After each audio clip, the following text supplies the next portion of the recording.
Get a chance to get after the director. I wanted to hear why he wanted to, for the first time, Ariel is sort of a love story.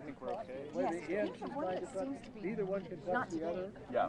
And the Ariels that I've always seen that kind of irritated with Crossbow. Like, I don't think every now and then people won't talk into it as much, or when they're shaking it, it tends to cut in and out, but it's still good on battery. So if you want to use this one, and just because you know how to keep it steady in there. So if you want to do a different one, supportive of each other, Tampa Bay, so it's still got a parent figure, but he just wants to just loosens up every now and then. Yeah, we're going to so release up. Crossroad did that. I've never seen. I'll be back.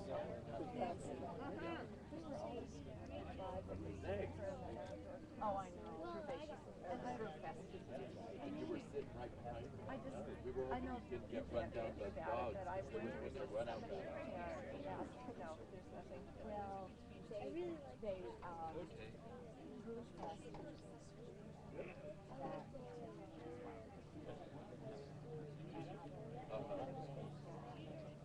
No, I just think Hi.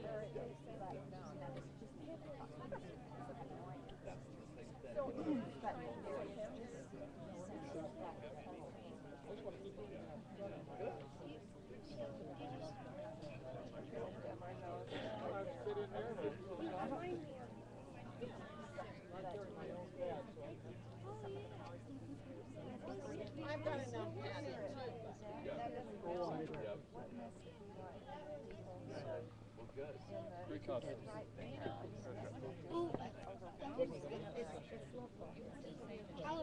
Yeah. Good. Are you future actors? Actually, yeah. I've been in a couple plays. Yeah.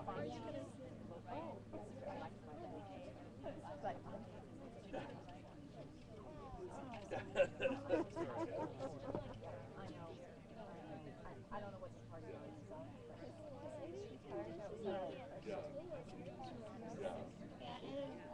You've got a target in your future. I want to be top 8 Oh, that's cute. Yeah, great. Can I talk to this young lady? Have a good time, guys. Thank you for being so patient. I know. Okay, thanks. Thank you. Yes, hi, good morning. That was my urgent viewing of the template. Oh, well, So now I will compare every 2 weeks I see with how you talk to me, right? let's hope none of them live up to this one in your mind. It was fabulous. Good. Fabulous. Such a great job. Tell me, became a little late. Tell me what other plays were also seeing. We'll slide down. Trying to get out of the sun like that. With King John tonight. No, I did 12 Angry Men. Those two. Yes. You did shows here last year. I did. Yeah, what did you do? I did 18 shows in my season last week. Let me just think for a second. Well, I did Hamlet and Stones in His Pocket in the fall.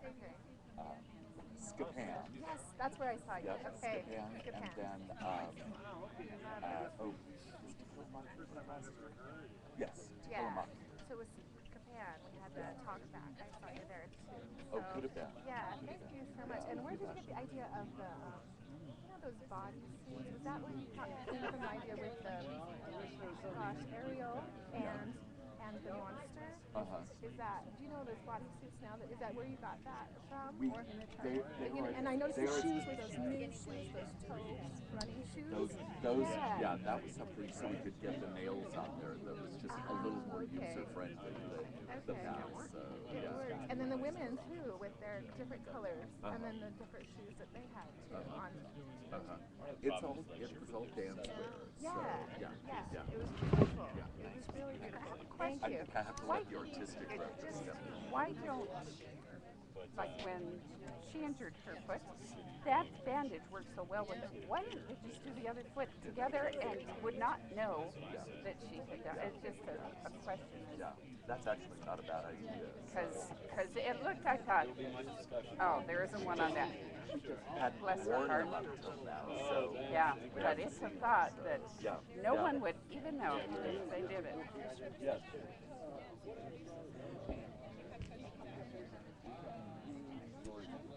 What's Tim's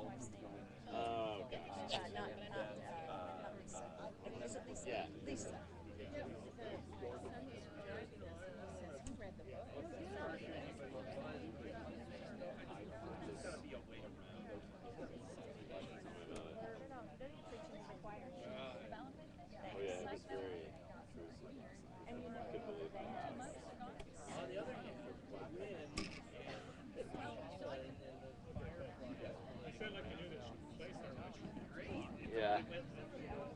Exactly. We hired them for last night. Yeah, absolutely. No, it was amazing. I mean, it's not like special effects.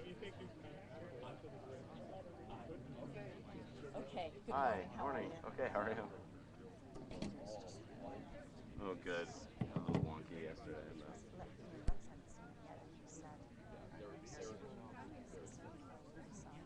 Oh, really? Yeah, yeah, totally. That's good. That's good. Yeah, just a couple like tech things. Just like the drop was like the way it reversed and they got tangled up and then they never really dropped it. Right. So much stuff pops up that nobody would really notice. You know what I mean? Well, I didn't even notice that there was a female boat swing in the Tempest. We talked about that this Oh, morning. yeah. I didn't notice that when they used to had it on the sun. I didn't know Oh, I that. didn't notice that either. There you go. Awesome. I said, folks, if you really don't, I know amazing sometimes that you don't see. Like Matt Mueller's pants ripping the other night. I didn't see that at all. Did you know that his pants ripped during Love's Ever no, I said, I'm listening to the play. Yeah, totally. Okay. So. All right, welcome back to the second hour of the literary seminars. Thank you, David, once again. Excuse me, Mr. Vaughn, may I have my soda? You've got D.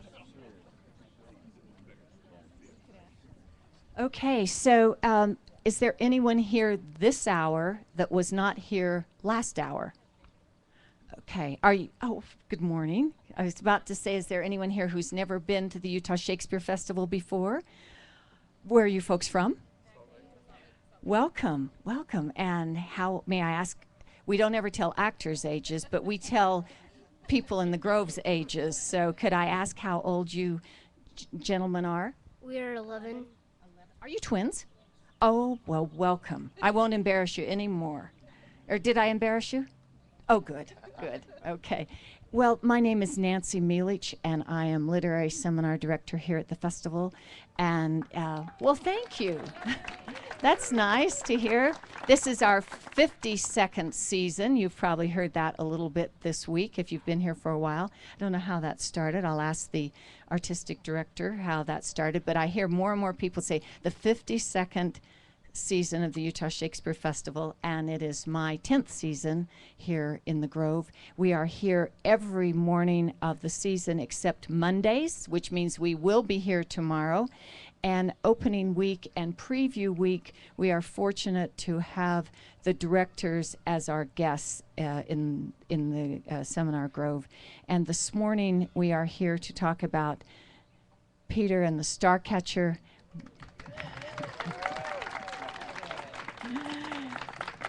We are also live streaming, and so I know several of you are familiar with this gentleman sitting next to me, Brian Vaughn, but for those who have not been here before, let me say that Brian Vaughn is a well-known actor here at this company. He also was with the Milwaukee Rep Company for a number of years before he came here. He is now co-artistic director of this festival.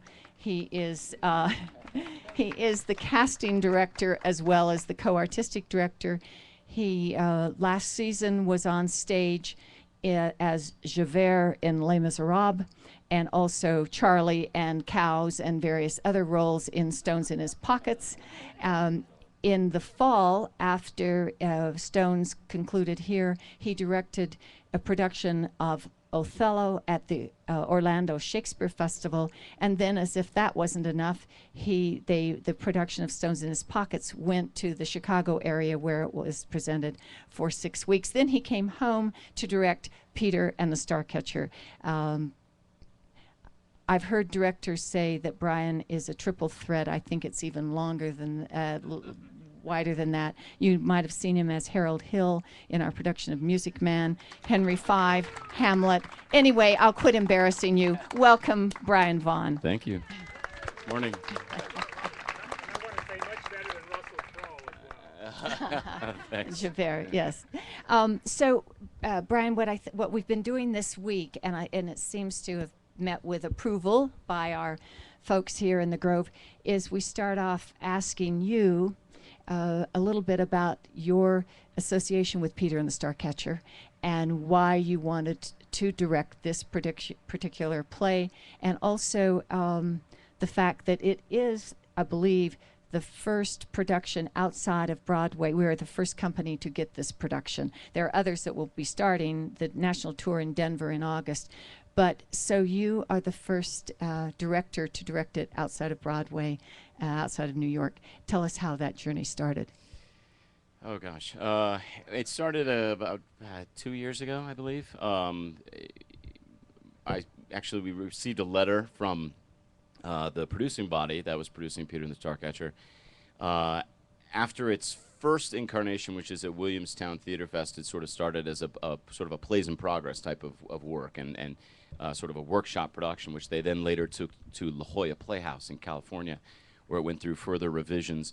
And after that production was then going to move off Broadway to New York Theater Workshop. And prior to that production's opening, we received a letter from the producing body inviting sister theaters in the region to come see this production. That basically is the prequel to Peter Pan, sort of tells a fun theatrical ensemble-driven telling based on this book by Ridley Pearson and Dave Barry called Peter and the Starcatchers. So David Ivers and I and Fred and Scott, we were actually heading to New York, and we thought, hey, we should see this play. It sounds intriguing and obviously based on, a literary classic character. And we just went to check it out. So we went to see the show off-Broadway at New York Theater Workshop, and we were blown away by it.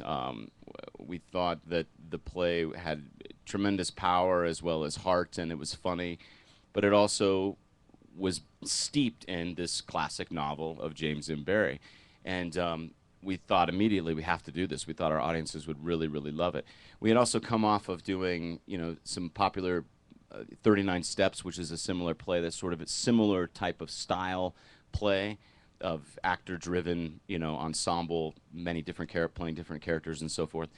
So we thought, this might be the right type of play for us to pursue. So we got on the horn and started calling Disney Theatrical and the producing body to see if there was a possibility for us to obtain the rights to do this at some point.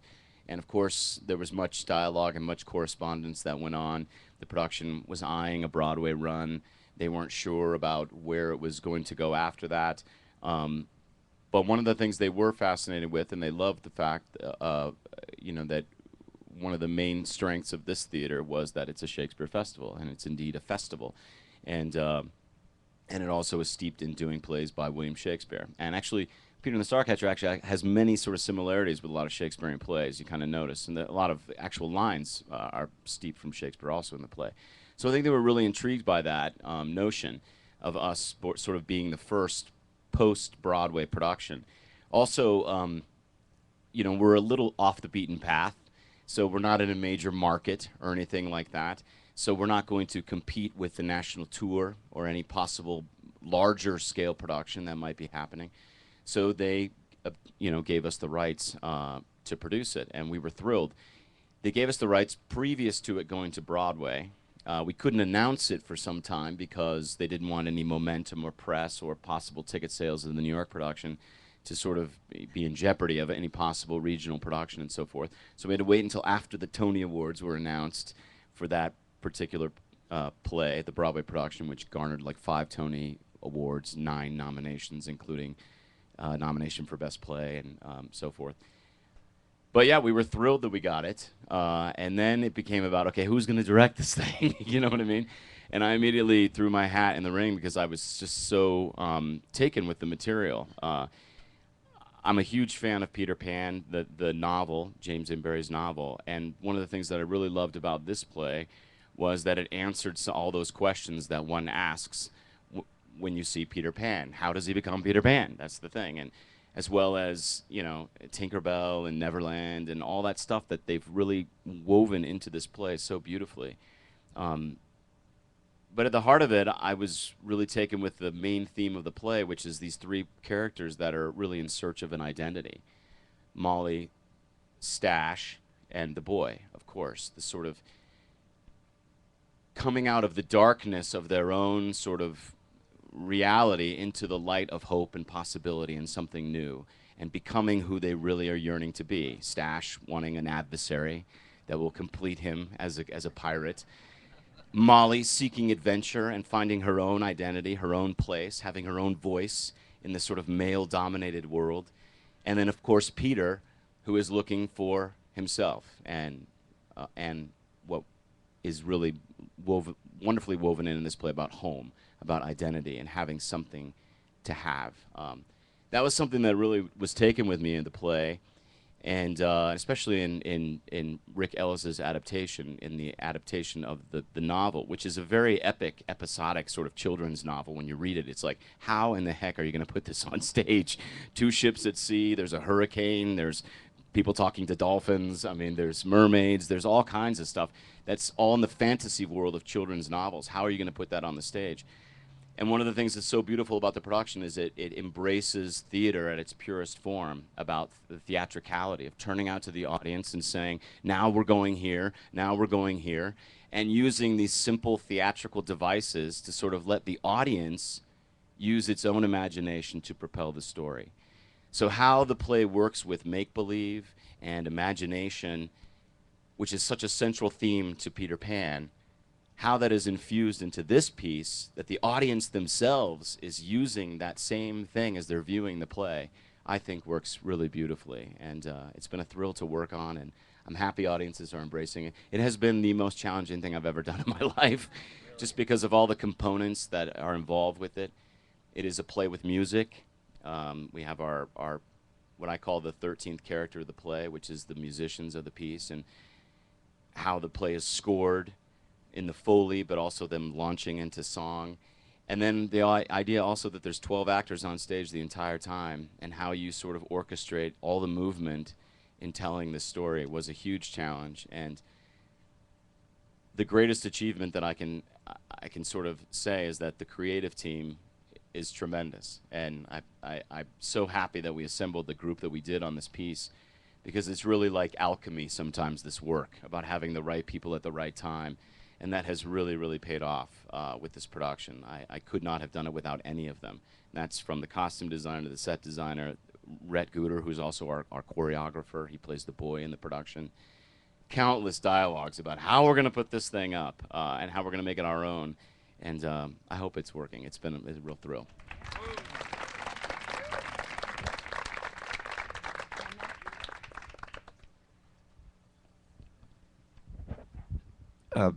I'm sure everyone, I presume, I really think everyone would agree with me that this show is an absolute delight. What a tremendous opportunity to get to see this. And this show is an absolute testament to the fact that nothing, absolutely nothing, takes the place of live theater. Yeah. Okay? Nothing else.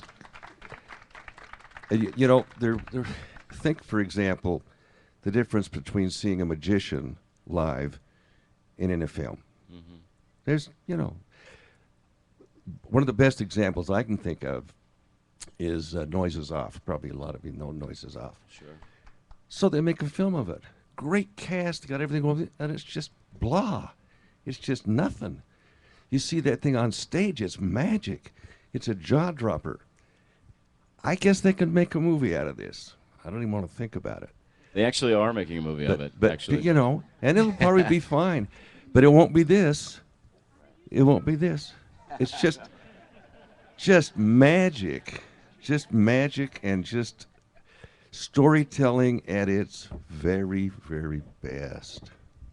Yeah, you know, the original director of the piece, or directors, is actually it was co-directed, the original production, by Roger Rees, who many of you may be familiar with. He's a very famous former RS, Royal Shakespeare Company actor. He played Nicholas Nickleby in the original production of Nicholas Nickleby, and he's been on television. He was on Cheers for a long time, and you've probably seen him on West Wing, and he's a tremendous actor. He and another director by the name of Alex Timbers directed the first production. Them, along with Rick Ellis, who is the playwright, the adapter of the book, really embraced the theatricality of the play. I mean, and sort of taking this novel and going, okay, it's a piece for the theater. It's about storytelling, the play also. And there's many themes in that in the play also, of them retelling bedtime stories and Sleeping Beauty and telling a tale that can only exist in the theater. And much of the writing is very similar to a lot of English vaudeville or English pantomime, Gilbert and Sullivan. The play is also very anachronistic at times and has a lot of contemporary references that just sort of come out. That's part of the beauty of the piece, that anything can sort of happen in this world. That can only happen in the theater. And I agree with you 100%. That's the beauty of the piece, how you do this simply. I often compare the piece simply. It seems simply, but it appears, you know, I also compare it sometimes to Wicked, which is sort of a prequel to The Wizard of Oz, which has nothing but special effects and, you know, smoke and fog and levitation and all this. And this is the complete opposite, about people breaking the fourth wall, saying, use your imagination. Imagine this yellow scarf is a bird. Imagine that this rope is the bow of a ship or a small cabin. All of those things, I'm so glad that they took it this way. You know, another comment that came up at one of the seminars is, why doesn't Peter fly? You know, on a wire. And I was like, that would rob the complete theatricality of this piece. It's all about the imagination, about how he does that. And this another line in the play, which I'm really fond of, which is, to have faith is to have wings. To believe in yourself, you can accomplish anything, and you will soar. That's, to me, would rob the power and the potency of live theater if they had too much mechanic around it, you know. So it works beautifully. It's a beautiful marriage of theater and writing, you know. Well, I had read the book and was not familiar with the Broadway play, so I was really surprised at how zany and crazy and wild it was. And I was glad that it didn't go so far that I was like embarrassed to be there with my kids or anything, you know. My question is, how different was this production from the Broadway production? Like, did you do more crazy, zany things than the original one, or was that kind of the way the original one was? I think there are elements of it. You know, one of the things that we talked a lot about was, you know, in the original production, I think they centered a lot of their production around the idea of found objects and the idea that, you know, basically it's kind of infused in the play about a scarf would become, you know, in their production they used a rubber glove as the bird instead of a scarf because it has a great sound when you flap it, actually. But this idea of any found object can be the sort of launching point, the touchstone for a different type of moment. And we sort of embraced that same idea, and we kind of wanted to take it a little bit a step further and sort of also embrace the sort of Gilbert and Sullivan sort of feeling to that era, to Victorian theater at the time, turn of the century, late 19th century drama. That we sort of wanted to kind of put in there, because there is a great deal of it that is a little bit tongue-in-cheek, that's a little bit moments of camp, you know, with the Mermaids. Kevin Copenhaver, our costume designer, we felt that the mermaid number was, to me, a kind of a burlesque sort of moment in the show. 12 guys, or 11 guys and one girl, all of a sudden without tops on, and they're wearing these mermaid outfits.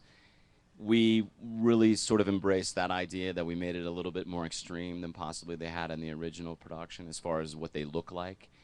But all of that is infused in the idea of make-believe, you know, and the idea that this group of actors, the ensemble, are sort of taking the audience with them on the journey, you know.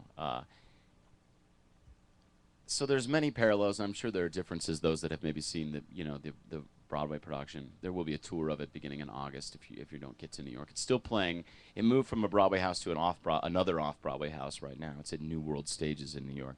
It's an amazing production. I mean, it is, and it's a true testament to the piece itself, of just the writing, that the group of people together can still keep it, you know, potent and full of exploration and wonder and all of that, that's sort of infused in the design. So seeing the play reminded me of the first time I went to Disneyland and walked down Main Street. It was just like, oh, and I was an adult, and I was really upset that I didn't go when I was a child, because I was like, no, Mom and Dad, you know, I'm 16, I'm too old for Disneyland. And I went when I was 22 and went, dang, I should have gone. But it was like being on an amusement ride at the end, where I wanted to get out the exit, come back in the entrance, and just do it all over again. It was just so much fun. I love it. Well, It's kind of funny that you say that because, I mean, one of my favorite rides at Disneyland is Peter Pan, actually. I love that ride because it's very simple, actually. But the idea that you're in this little thing and you kind of fly all of a sudden in this cart, it gets me every single time. I'm also a father of 3 young girls, actually. And that's another thing I want to talk about in the play, that it's so refreshing to have the true hero of this piece be a young girl. And she is the heroine of this play. It's not called Peter Pan. It's called Peter and the Starcatcher. And she is the Starcatcher. And what she gives to Peter in the show is unbelievable to me, about how they've written a completely new heroine for the theater. Rick Ellis, in some correspondence with him, he talked very much about that was the most difficult character to write because, A, he's a male writer, but he also wanted the spirit of Scout from To Kill a Mockingbird or Joe March from Little Women, writing that into Molly, this thing about this girl who has this tremendous spirit. And I think he's conquered that.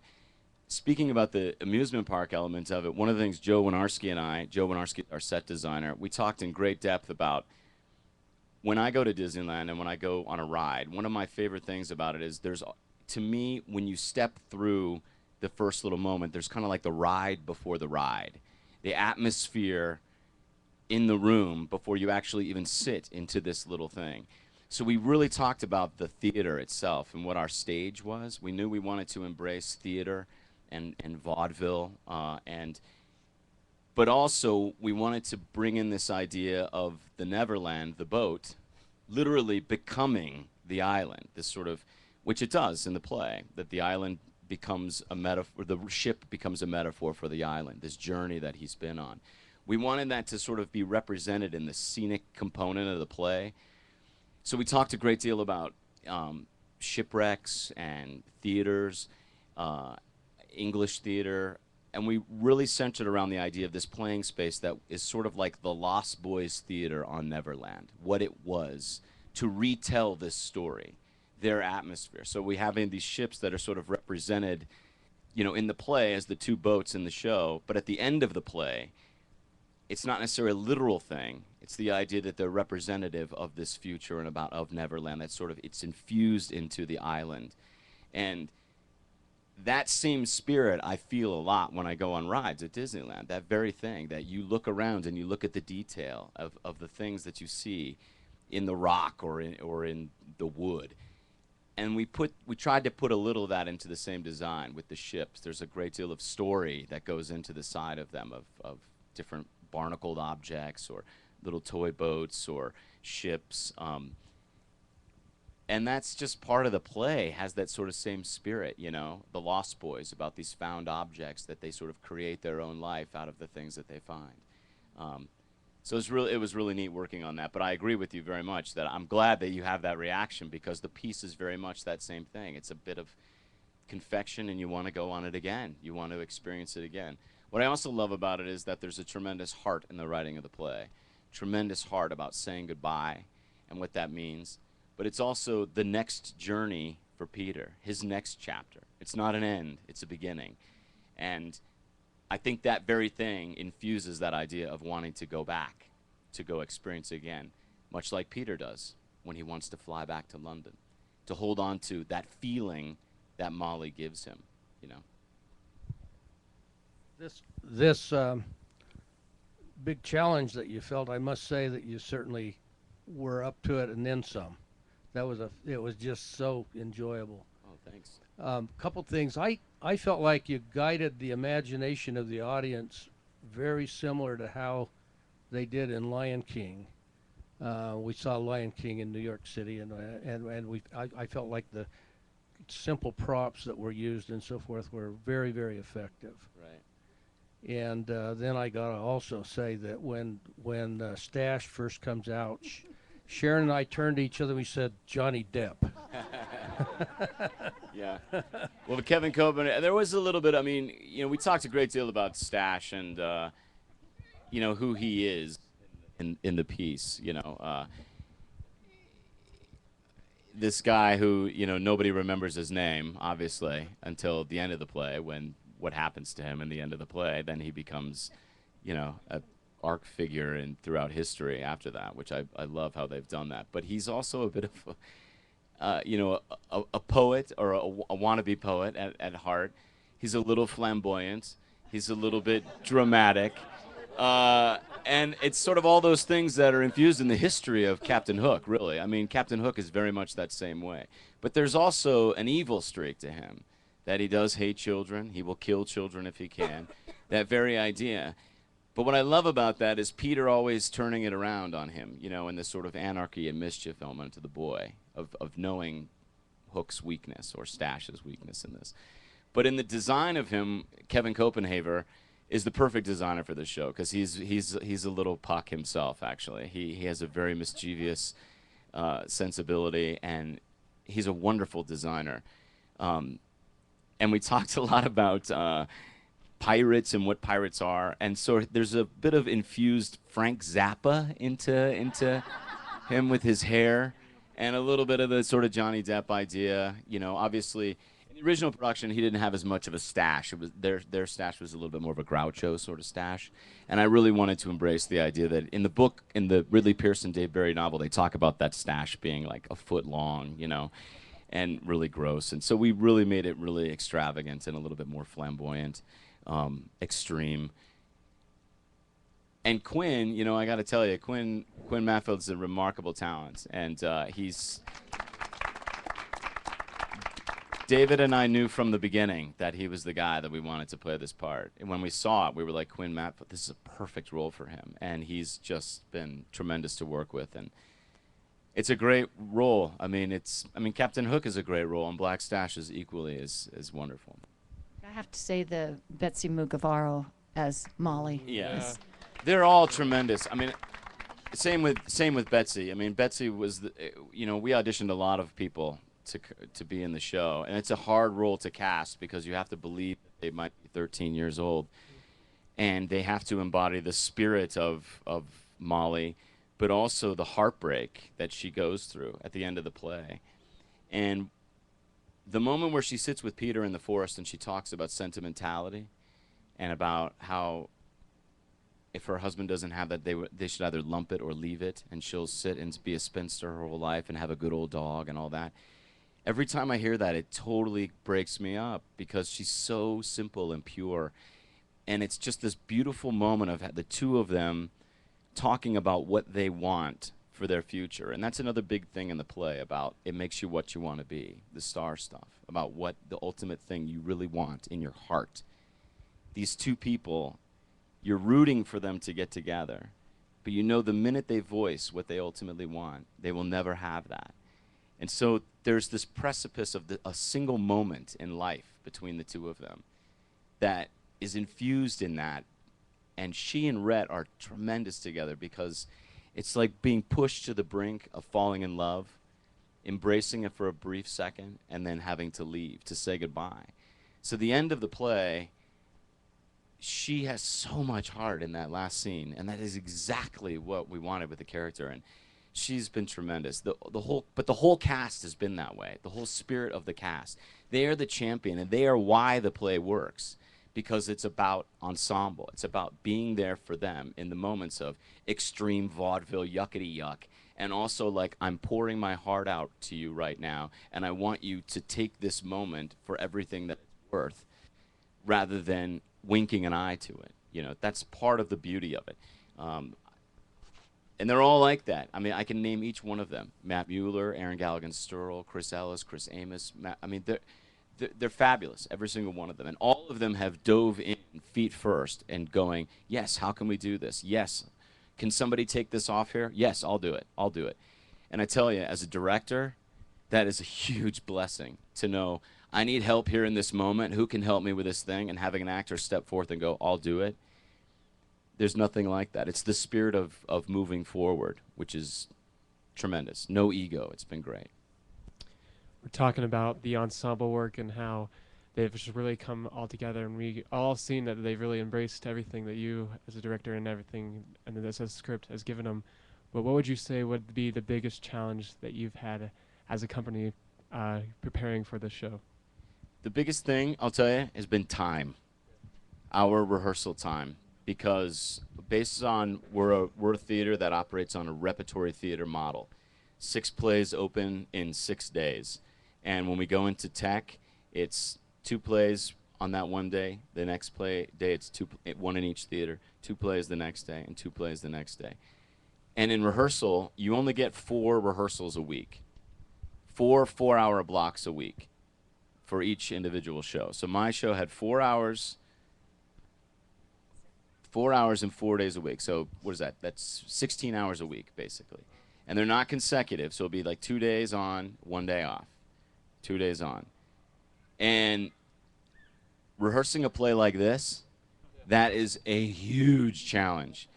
We talk about that a lot, many of you that have been here before, that farces and musicals are the hardest plays to put up here just because of the timing of moments and the repetition and the retention factor.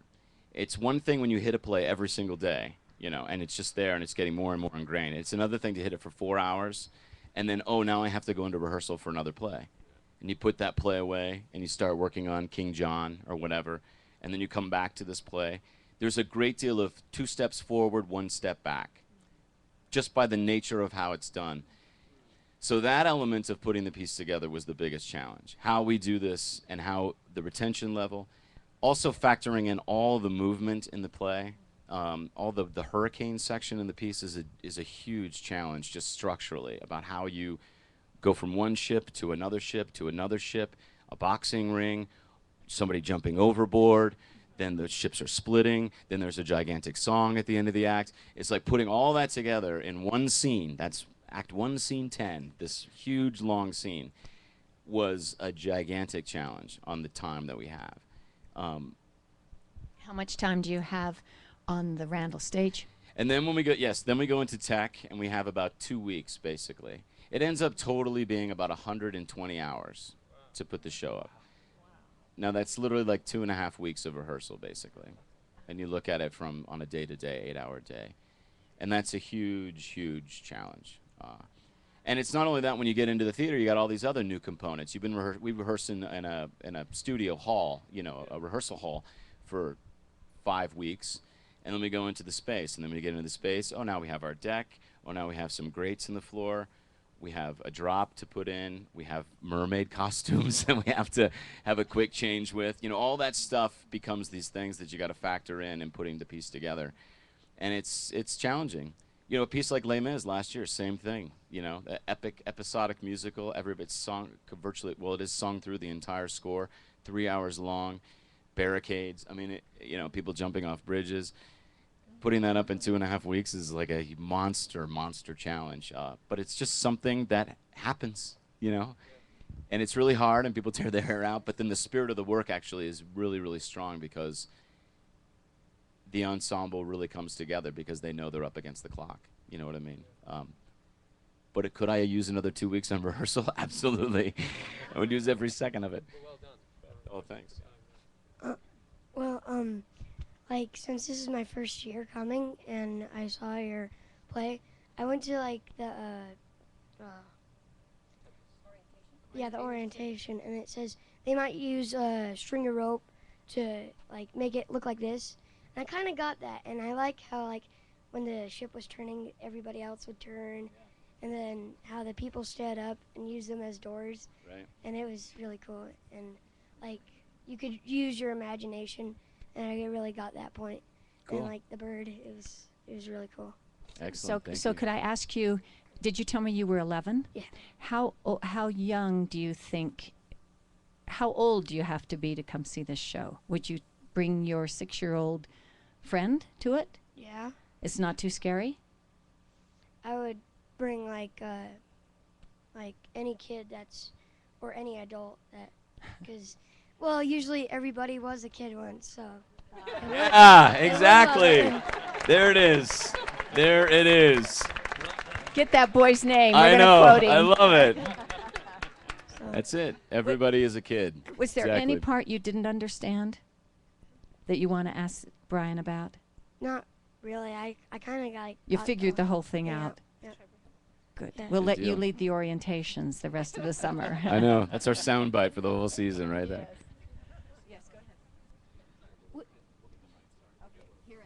with knowing the story of Peter Pan and realizing how much work he put on this one and how it works in Peter Pan, you could see that it's break